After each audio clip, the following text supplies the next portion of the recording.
Lalong tumitindi ang laban sa silangang bahagi ng Ukraine. Ukraine mas lalakas pa dahil sa tulong ng US at ang Russia na nagpaputok ng mga missiles mula sa North Korea. At Pilipinas magpapadala na ng warship sa West Philippine Sea. Muling nanawagan si Ukrainian President Volodymyr Zelensky sa kanyang mga kaalyado matapos ang sunod-sunod na tagumpay ng puwersa ng Russia sa nakalipas na mga buwan. Hirap na hirap ang Ukraine na makahanap ng sapat na tropa upang harapin ang malakas na puwersa ng Russia, lalo na't libu-libong sundalo ang namatay o nasugatan sa gitna ng mga sagupaan. Bilang tugon, binibigyan na ng pagkakataon ang ilang dating tumakas mula sa serbisyo upang bumalik sa front lines. Bukod sa karagdagang tauhan, nanawagan din si Zelensky sa kanluran para sa mga vital weapons, particular ang mga long-range missiles na maaaring gamitin para kontrahin ang Russian advance. Ano ang gagawing tulong ng US para sa tila humihina ng depensa ng Ukraine? At posible nga ba ang pagpapadala ng warship ng Pilipinas sa West Philippine Sea? At ano na ang mga pinaplanong alyansa ng North Korea at Russia para sirain ang kalaban nito? Yan ang atin aalamin.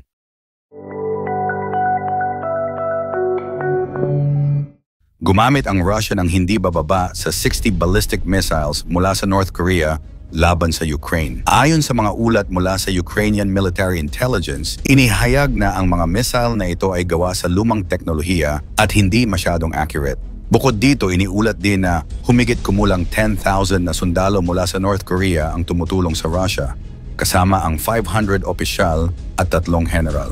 Ayon sa mga ulat, ang North Korea ay nangako ng suporta hanggang makamit ng Russia ang tagumpay nito laban sa Ukraine. Ang mga sundalong ito ay matatagpuan sa rehiyon ng Sakhalin, isang sentro ng matinding labanan. Connection ng North Korea at Russia, isang bagong alyansa. Hindi lamang sundalo ang ambag ng North Korea sa kampanya ng Russia laban sa Ukraine. Nagbibigay rin ito ng iba't ibang uri ng kagamitang militar at logistical support. Ayon sa ulat ng intelligence mula sa Estados Unidos, nagpadala ang North Korea ng libu-libong artillery shells at small arms ammunition na tumutulong upang mapanatili ang supply chain ng Russia sa kabila ng tagal ng digmaan. Iniulat din ang paggamit ng hindi bababa sa 60 ballistic missiles mula sa North Korea. Bagamat may luma at mababang accuracy ang mga ito, ginagamit pa rin ng Russia ang mga ito bilang pandagdag sa kanilang artillery arsenal. Ang aktibong papel ng North Korea ay binatikos ng Germany at iba pang bansa na sinasabing tila pinalalawak ni Vladimir Putin ang digmaan mula Europa papuntang Asia. Habang hindi kinumpirma ni Putin ang presensya ng mga North Korean troops at armas, hindi rin niya ito itinanggi na nagbubukas ng tanong kung gaano kalaki ang ugnayan at koordinasyon ng dalawang bansa sa digmaan. Ang suporta ng North Korea ay hindi lamang nagpapakita ng kanilang panig sa international conflicts, kundi nagsisilbi ring simbolo ng pagpapalakas ng alyansa nila sa Russia sa gitna ng lumalaking pandaigdigang tensyon. Zelensky, kailangan ang NATO para mabuhay. Patuloy na humihiling ng tulong si Zelensky mula sa NATO na itinuturing niyang mahalaga para sa kaligtasan ng Ukraine. Hinimok din niya ang Estados Unidos na kumbinsihin ang mga bansang Europeo na nagdadalawang isip pa tungkol sa pagsali ng Ukraine sa alyansa. Sa isang panayam sa Reuters, binigyang diin ni US Secretary of State Antony Blinken na kailangang doblehin ng Kyiv ang kanilang pagsisikap hindi lamang sa mga armas at pondo, kundi pati na rin sa pagtataas ng bilang ng mga tropa. Sa kasalukuyan, ang mandatory military enlistment ay nagsisimula sa edad na 25, ngunit lumalakas ang panawagan na babaan ang limitasyon para mapunan ang tumataas na pangangailangan sa mga sundalo. Habang patuloy na dumadagsa ang mga ulat ng matitinding labanan at kawalan ng sapat na tauhan, nahaharap ang Ukraine sa mabigat na desisyon. Paano magpapatuloy ng may sapat na lakas ang Ukraine para hindi tuluyang matalo ng Russia? Pinakamalaking pagkatalo ng Russia noong Nobyembre 2024. Noong Nobyembre 2024, nagdusa ang Russia sa pinakamalaking pagkatalo nito mula nang magsimula ang digmaan noong Pebrero 2022. Ayon sa Defense Ministry ng Ukraine, mahigit 2,030 sundalo ang nasawi o nasugatan sa isang araw lamang, kasama ang pagkasira ng 307 na tangke, 899 na armored vehicles, at 884 artillery systems. Tinatayang aabot sa mahigit $3 bilyong ang halaga ng nawasak na kagamitan ng Russia sa buwang iyon. Mula sa simula ng digmaan, sinasabing mahigit 742,000 na sundalo ng Russia ang napatay o nasugatan.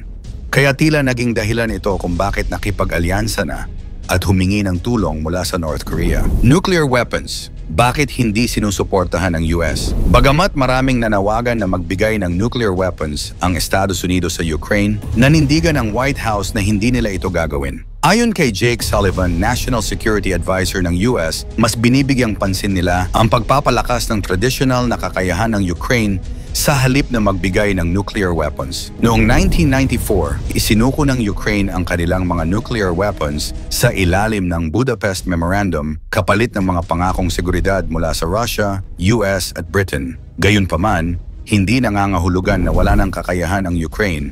Marami pa silang ballistic missiles mula sa US na itinuturing na malapit sa lakas ng nuclear weapons kapag ginamit ng sabay-sabay.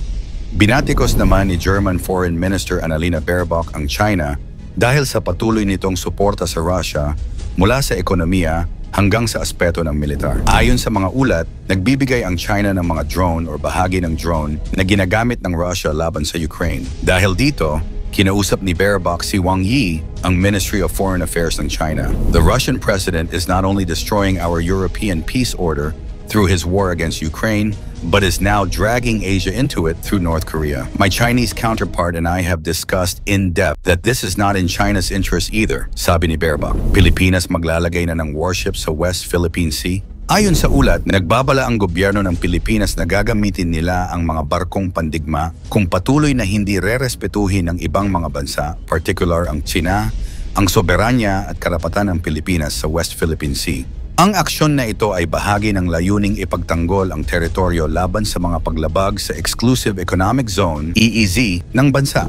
Ang issue ay may kaugnayan din sa patuloy na pagtatayo ng China ng mga istrukturang militar sa mga artipisyal na isla, gayon din ang pangingisda at presensya ng mga barko nito sa lugar na inaangkin din ng Pilipinas. Nagbunsod ito ng galit at pangamba mula sa mga opisyal ng Pilipinas na nagtutulak sa kanilang paigtingin ang kanilang mga hakbang pangdepensa. Nagpahayag din ng paninindigan si Pangulong Ferdinand Marcos Jr. na nagbigay diin sa kahalagahan ng pagsunod sa pandaigdigang batas, particular ang 2016 arbitral ruling na pumapabor sa Pilipinas. Gayunpaman, patuloy na binabaliwala ng China ang naturang desisyon na nagdudulot ng masalimuot na sitwasyon sa rehiyon. Ang hakbang na ito ng Pilipinas ay nagpapakita ng kanilang determinasyon na protektahan ang teritoryo at karapatan sa harap ng mga hamon mula sa mas malalaking bansa, kasabay ng panawagan para sa mas malawakang kooperasyon sa rehiyon upang mapanatili ang kapayapaan at kaayusan. Ang alyansa sa pagitan ng Russia at North Korea ay isang malaking pagbabago sa geopolitical na eksena. Habang nahaharap ang Russia sa kakulangan sa mga armas at sundalo, mabilis itong tumugon sa pamamagitan ng pagtanggap ng tulong mula sa North Korea. Ang kooperasyong ito ay nagdudulot ng tanong, hanggang saan ang impluensya ng North Korea sa giyerang ito? Bukod dito, ang pagbalik-tanaw sa kasaysayan ng Ukraine sa NATO ay nagpapakita ng matagal ng pangarap ng bansa na mapabilang sa alyansa. Ngunit ang realidad ng geopolitics, lalo na sa harap ng nag-aalab na digmaan, ay nagiging hadlang sa mabilisang pagsasakatuparan ng planong ito. Sa kabilang banda, ang desisyon ng US na huwag magbigay ng nuclear weapons ay nagpapakita ng balanseng desisyon. Habang ayaw nitong lumala ang sitwasyon, nagbibigay ito ng sapat na suporta upang hindi tuluyang bumagsak ang Ukraine. Habang papalapit ang ikatlong taon ng digmaan, nananatiling magulo ang hinaharap ng labanan sa Ukraine. Ang patuloy na suporta ng North Korea sa Russia ay nagdadagdag ng komplikasyon, samantalang ang mga desisyon ng NATO at US ang magpapasya kung hanggang saan makakaya ng Ukraine na ipaglaban ang sarili nito. Dapat na nga bang ibigay ng US ang nuclear weapons para sa Ukraine? Ano ang susunod sa digmaan kung posibleng sumausaw pa ang China at makipagsanib sa Russia? Ikomento mo naman ito sa ibaba. Huwag kalimutang mag-like at i-share. Maraming salamat at God bless.